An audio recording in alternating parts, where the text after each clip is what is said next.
Bonjour à tous. Moi, je suis Jonathan Doubet. Je suis consultant en développement professionnel à l'APEC de Grenoble et j'accompagne à la fois des personnes en création d'entreprise pour moitié de mon temps à peu près, puis des personnes plus en recherche d'un statut plus salarié, sachant que même quand on a un statut salarié, il n'est pas rare qu'on se pose la question, tiens, et si un jour je montais mon propre truc, montais mon affaire, je créais ma boîte, j'étais mon propre patron, enfin. Voilà. Donc, c'est vrai que c'est une question qui occupe beaucoup les esprits. J'accompagne à la fois des créateurs d'entreprise et des personnes en salariat. Pour le compte de l'APEC, donc l'APEC, c'est l'Association pour l'emploi des cadres. Pour faire simple, hein, trois types. Premier métier de l'APEC, c'est accompagner les entreprises. Deuxième métier, c'est accompagner les individus. Et puis le troisième, c'est de rendre visible ce qui se passe sur le marché de l'emploi en publiant des statistiques et des tendances sur les pratiques de recrutement. Mes coordonnées, un lien vers mon profil LinkedIn si vous souhaitez m'interpeller ou discuter. Avec plaisir. Aujourd'hui, on va essayer de savoir comment on peut continuer à se questionner sur suis-je prêt pour entreprendre, et puis comment on peut commencer à répondre à cette question. Donc, comme je vous l'ai dit, c'est une question que je rencontre souvent chez les individus, les personnes que j'accompagne. Et en réalité, j'ai envie de dire que ce que je constate ou ce qu'on a appris depuis longtemps maintenant, c'est qu'il n'y a pas un profil type de personne qui est fait pour entrepreneur et qui garantit la réussite. Voilà. C'est un peu plus complexe que ça. C'est comme il n'y a pas besoin de l'idée du siècle pour créer quelque chose. Au lieu d'un profil type de l'entrepreneur qui réussirait toujours, parce que ce serait vraiment, il a ça dans le sang, c'est un entrepreneur né, on va plutôt parler de la rencontre à la fois d'un projet, donc de motivation, de valeur, d'une envie d'aller. Vraiment, j'ai envie d'y aller.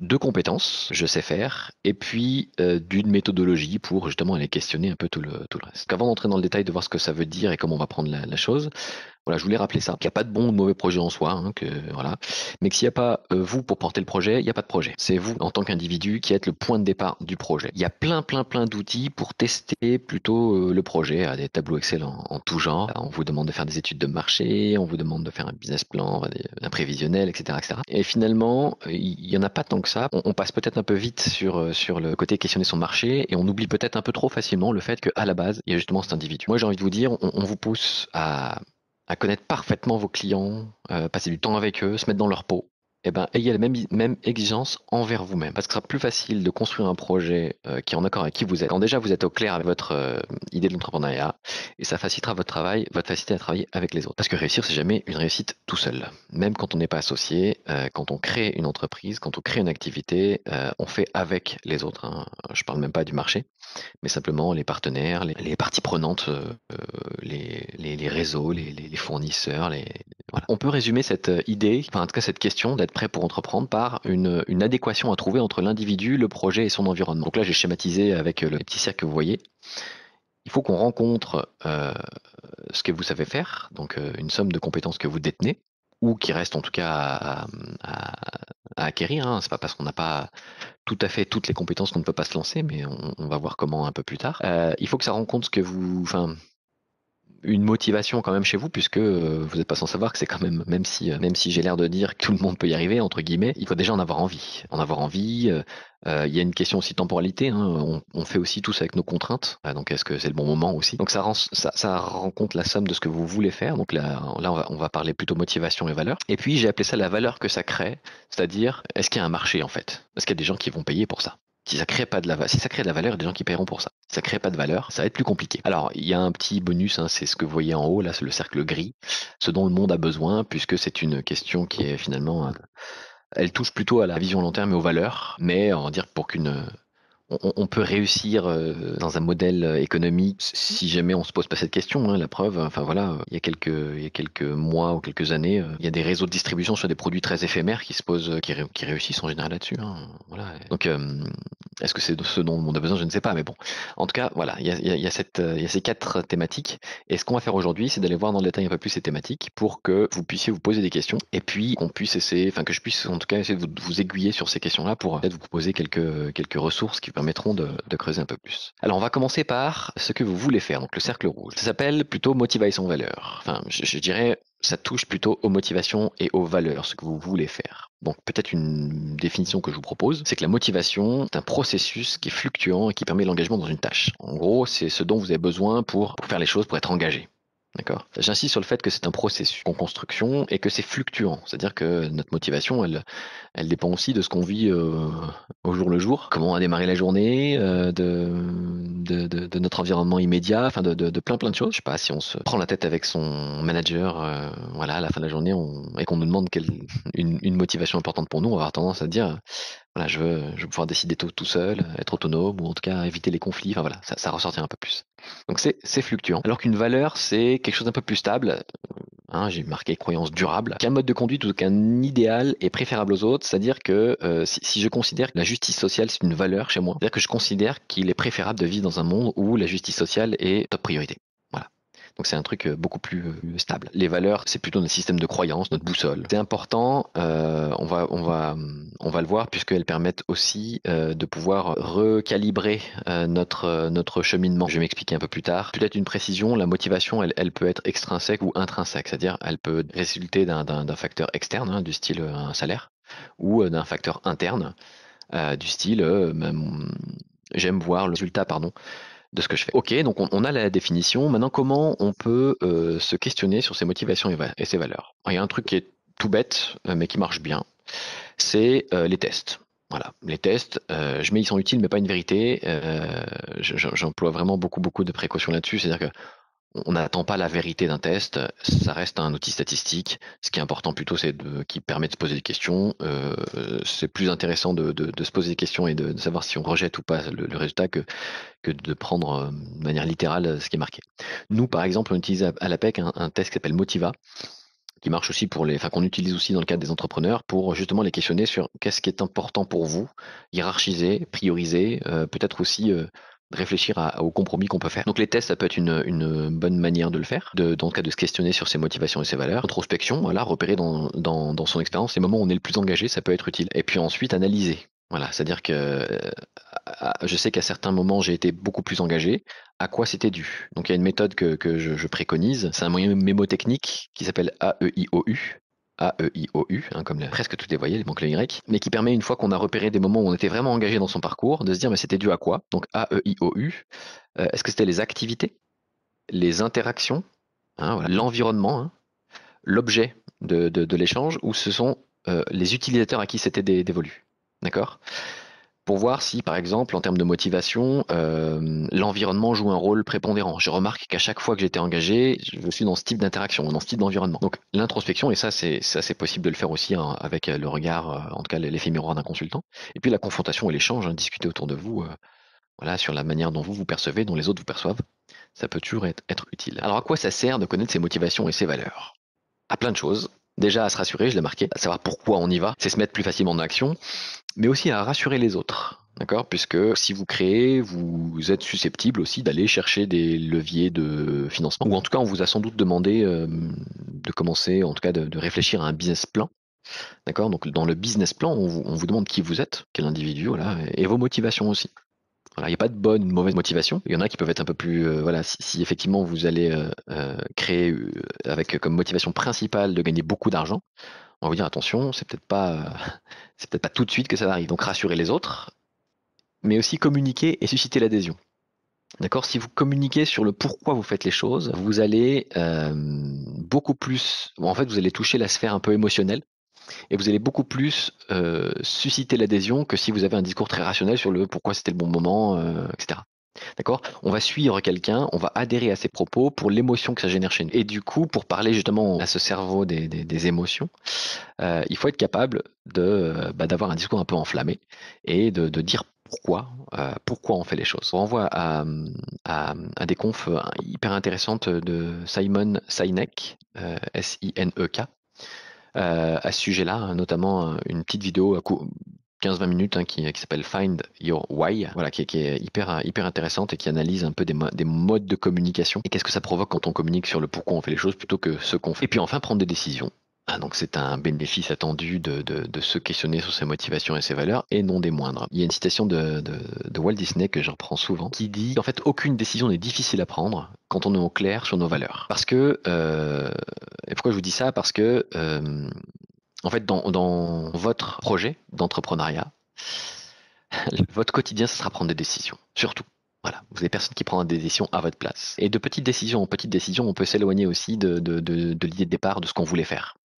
Donc ça peut être bien d'avoir en ligne de mire ces valeurs qui permettent je vous disais tout à l'heure, je vous en parlais tout à l'heure, ça y est, c'est le moment, qui permettent de refixer le cap, se dire, voilà, je sais pas aujourd'hui quel est mon prochain pas, ma prochaine étape. Par contre, je sais qu'il y a quand même quelque chose qui doit guider un peu mes décisions. C'est quand même mon système de valeurs, hein, ou de valeurs de l'entreprise, de mon entreprise, de ce que je porte. Et du coup, quand ça c'est clair, quand le cap est clair, c'est plus facile de faire un pas dans cette direction-là. Premier item, donc sur la somme de ce que vous voulez, c'est de se poser la question de ses motivations et ses valeurs. Hein, donc on a vu comment et on a vu le bénéfice attendu de cette démarche-là. C'est à la fois d'être rassuré sur le pourquoi on y va, et du coup de rassurer les autres, de communiquer et de susciter l'adhésion, donc d'emporter aussi. Hein, encore une fois, si je suis capable d'un discours qui explique quelle cause je défends, pourquoi j'y vais, etc., c'est plus facile de susciter l'adhésion.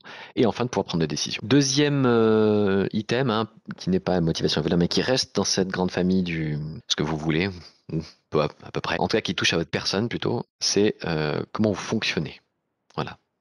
Alors, toujours une manière de questionner ce mode de fonctionnement. On est toujours sur les tests, hein, ça marche. Hein. Voilà, un des tests qui est très utilisé, c'est le disque. Hein, voilà, par exemple, le test des couleurs, que je rencontre beaucoup dans les réseaux d'accompagnement à l'entrepreneuriat. Il a le mérite d'être très simple. Le MBTI, un peu plus complexe, qui est un des tests les plus utilisés au monde aussi. Hein, on utilise beaucoup ça en bilan de compétences. Hein. Je ne sais pas si ça vous parle pas MBTI. Vous savez, c'est en résultat, on a par exemple ENFP ou INTJ. Voilà, par exemple, 4 lettres. On en rajoute parfois. Voilà, MBTI, qui permet voilà, d'avoir, pareil, hein, toujours même mise en garde par rapport au test, mais en tout cas d'avoir un feedback, quelque chose qui permet de questionner son mode de fonctionnement. Et puis la process communication, que j'affectionne beaucoup, qui permet de repérer les modes de fonctionnement et de communication, fonctionnement sous stress et de communication des individus, euh, qui va éviter, en tout cas qui va permettre de fluidifier la communication. Ce sera hyper important quand vous allez être en association. Mais je vous l'ai dit tout à l'heure, hein, créer c'est jamais tout seul, donc que vous soyez en association ou pas, vous fonctionnerez avec les autres quoi qu'il arrive. Donc l'introspection, la confrontation, l'échange, ça marche toujours. D'accord. Alors à quoi ça sert? Mieux se connaître, c'est être capable de mieux fonctionner avec les autres. Quand on est capable de dire, ou en tout cas de savoir qu'on fonctionne plus facilement de cette manière-là, que par exemple, on est agacé quand on passe trop de temps sur les détails et on a besoin d'aller vite à l'essentiel. Ben voilà, je le sais. Et quand je suis quelqu'un qui ne fonctionne pas de la même manière, je suis capable voilà, de comprendre pourquoi je suis irrité et peut-être même d'expliquer ce dont j'ai besoin pour me fonctionner. D'accord. Il y a une citation, alors j'ai plus du tout qui l'a, mes 3/4 d'heure citation, on va dire. J'ai plus qui me l'a dit celle-là, mais euh, on dit souvent, faut s'adresser aux autres comme, euh, comme vous voudriez qu'on s'adresse à vous-même. D'accord? Et c'est faux.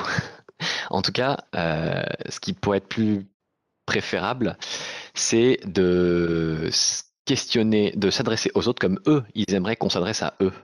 Et du coup, ça nécessite de prendre conscience du mode de fonctionnement de l'autre qui n'est pas le mien. Ça illustre un peu le côté mieux travailler avec les autres et éviter les quiproquos.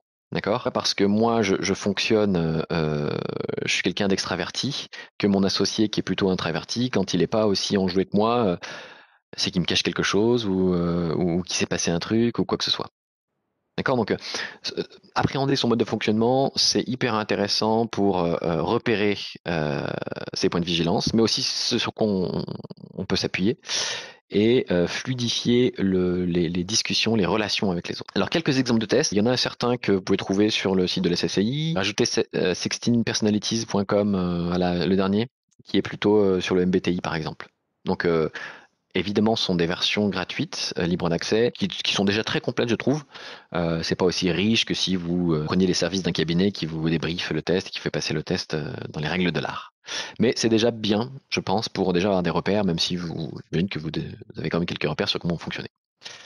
Donc ça, c'était pour le premier item, hein, vous, hein, ce que vous voulez, qui vous aide, comment fonctionner, qui est un des points importants. Le deuxième, ce sera mes compétences. Mes compétences, déjà, on va définir quand même punition, hein, ce que c'est qu'une compétence. Je le définis comme ça, c'est un savoir-agir. Donc c'est tout ce que vous faites, tout ce que vous mobilisez plutôt. Donc il y a des savoirs, des savoir-faire, des savoir-être pour être performant dans une tâche, atteindre un objectif professionnel. Une fois qu'on se dit ça, on peut se dire que bah, c'est facile du coup pour voir quelles sont les compétences que je détiens. J'ai qu'à observer les activités que je réussis, enfin que je réussis, qui sont aussi récurrentes. Hein. C'est pas parce que une fois j'ai eu à recruter quelqu'un que je peux dire que ma compétence c'est recruter. Par contre, si euh, je mène une dizaine, vingtaine de recrutements par an, je peux dire que j'ai cette compétence-là. En tout cas, elle est récurrente. Maintenant, il faudrait vérifier qu'elle soit réussie et peut-être reconnue.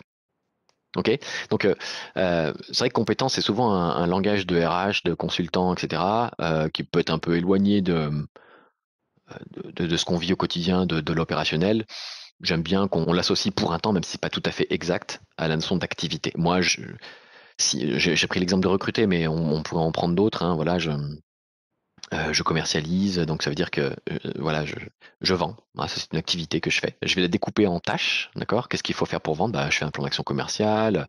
Je peut-être je fais évoluer mon offre. Je prends connaissance du marché. En fait, il y a plein de tâches qui sont dévolues à cette activité. Ces tâches, ça peut être des savoirs, des savoir-faire ou des savoir-être. D'accord? Donc, observez les activités que vous avez. Vous allez pouvoir faire l'inventaire assez facilement de vos compétences, à condition que ces activités soient réussies et répétées, reconnues et aimées hein, aussi. Mais déjà, si elles sont répétées et réussies, c'est déjà bien. Un talent, c'est une notion un peu différente, pardon. C'est plutôt, c'est pas forcément une compétence, d'accord? C'est quelque chose qu'on fait facilement. Voilà. En général, c'est quelque chose quand je le fais, je suis plutôt sur, enfin, ça me coûte pas d'énergie, quoi. Au contraire. Ces moments où j'ai l'impression un peu de planer, voilà, je mobilise facilement des choses que j'ai en moi. Voilà. Faut faire le distinguo entre potentiel et compétence. Hein. Donc là, on est plutôt sur, voilà, potentiel, c'est une compétence qui est en devenir. Donc ça, c'était pour des notions de vocabulaire. Comment je repère mes compétences? On a commencé à y répondre. Je décortique mes activités, voilà, requérant, réussi, aimé, reconnu. J'oublie pas les compétences comportementales, on va en reparler un petit tout à l'heure. Et puis et j'utilise des verbes d'action. En fait, on se rend compte que c'est beaucoup plus facile de décrire ses compétences quand on commence par un verbe d'action. Hein, effectuer, calculer, faire, décider, agir, enfin, agir. Des exemples comme ça. Alors, à quoi ça sert? Évidemment, à identifier ses points de vigilance, d'accord? Parce que les compétences de l'entrepreneur doivent être assez larges. Soit j'ai toutes les compétences et c'est super, soit, et c'est le deuxième point, savoir s'entourer. Bah, je vais devoir aller chercher les compétences qui me manquent auprès d'une équipe élargie. C'est pas forcément des associés, mais c'est peut-être, j'inclus dans mon business model le fait que je suis ok sur le côté administratif, ça me va pas du tout. C'est pas moi, c'est pas mes compétences. Et ben, je vais peut-être m'orienter vers un comment dire, un statut qui me permettra de soit déléguer complètement cet aspect-là. Hein, je pense notamment au portage salarial, par exemple soit le réduire au minimum, soit me faire violence. En tout cas, il faudra quand même, puisque c'est une compétence importante, que je me questionne. Est-ce que je la muscle chez moi ou est-ce que je m'entoure? Donc prévoir un plan d'action adapté, se former. Il y a plusieurs compétences, enfin plusieurs pardon, formations qui sont proposées. Il y a les 5 jours pour entreprendre de la CCI, il y a un programme un peu similaire auprès de l'ADI notamment, qui s'appelle Devenir entrepreneur, je crois aussi.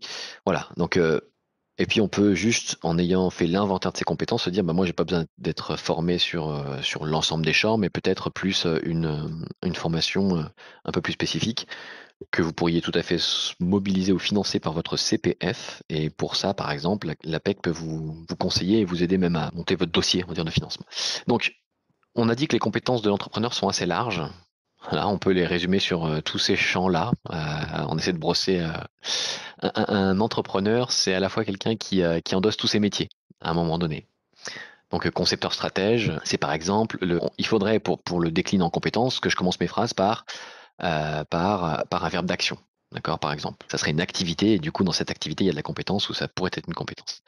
En tout cas, c'est le concepteur stratège, qui est chargé de prévoir le coup d'après. Dire, OK, il y a le pilotage au quotidien, voire au surlendemain, mais c'est être capable de faire évoluer le modèle en fonction des inputs, de prévoir peut-être des pivots, de prévoir une évolution. Voilà, c'est quelqu'un qui va voir un peu plus loin. C'est votre rôle en tant que chef d'entrepreneur.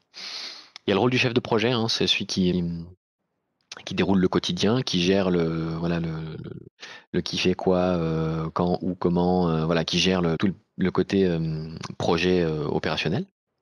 Il y a évidemment le financier, hein. Vous devez être capable de comprendre, d'interpréter des signaux ou des signes sur la santé financière de votre entreprise.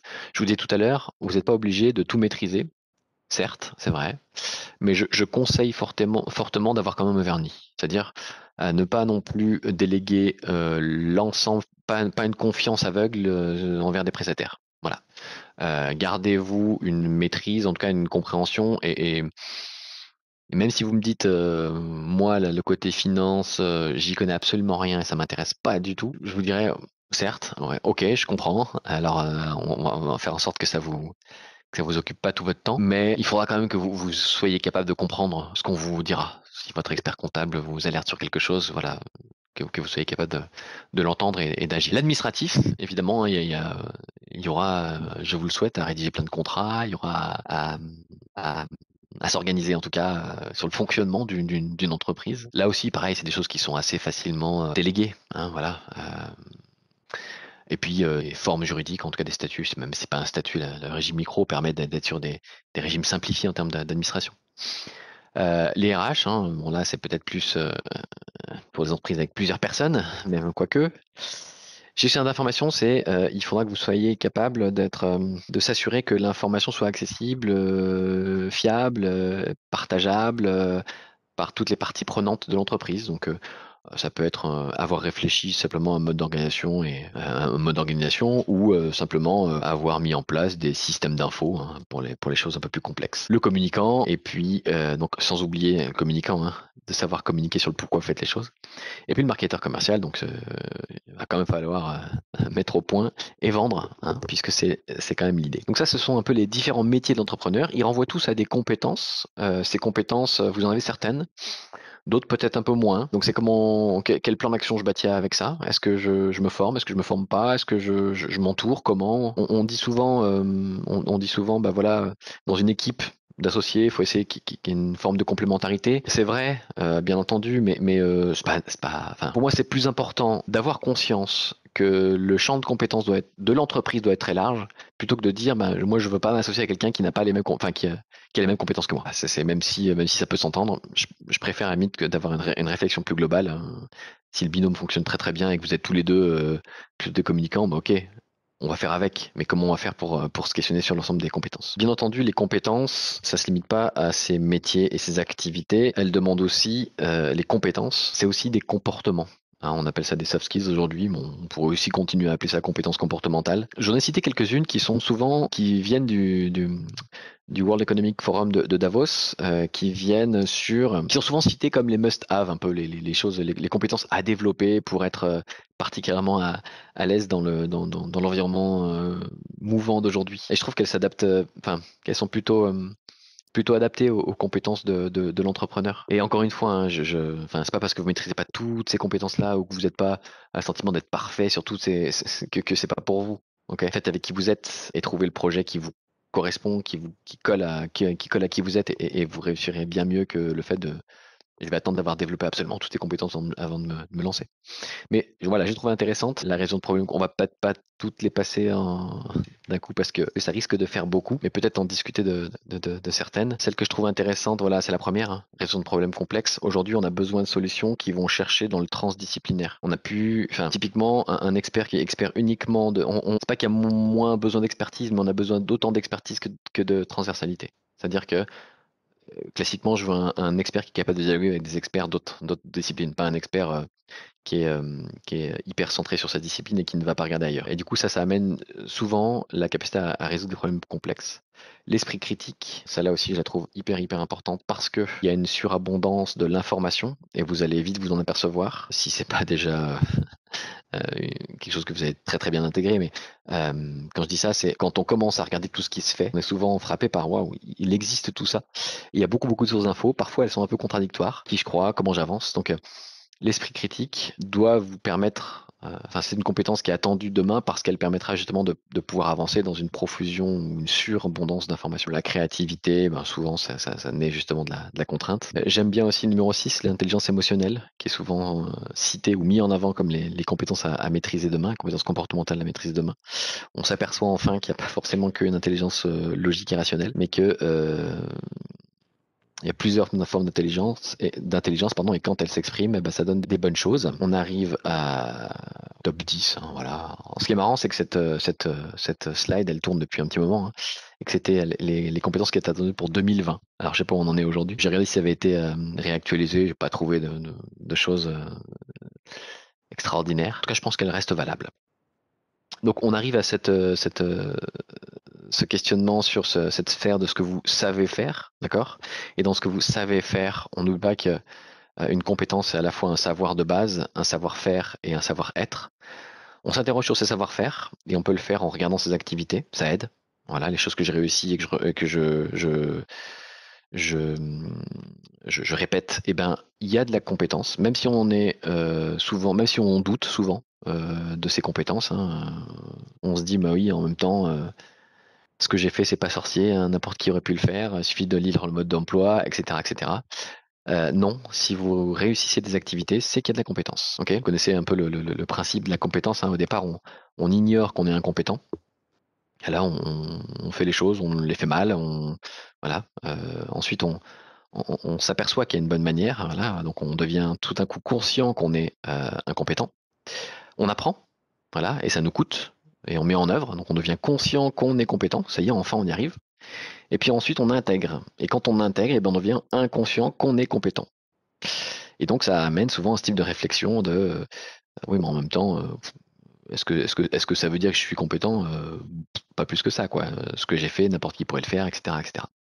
Donc, euh, pour le coup, là, je vous demande vraiment de simplement euh, rester sur de l'objectivité, voilà.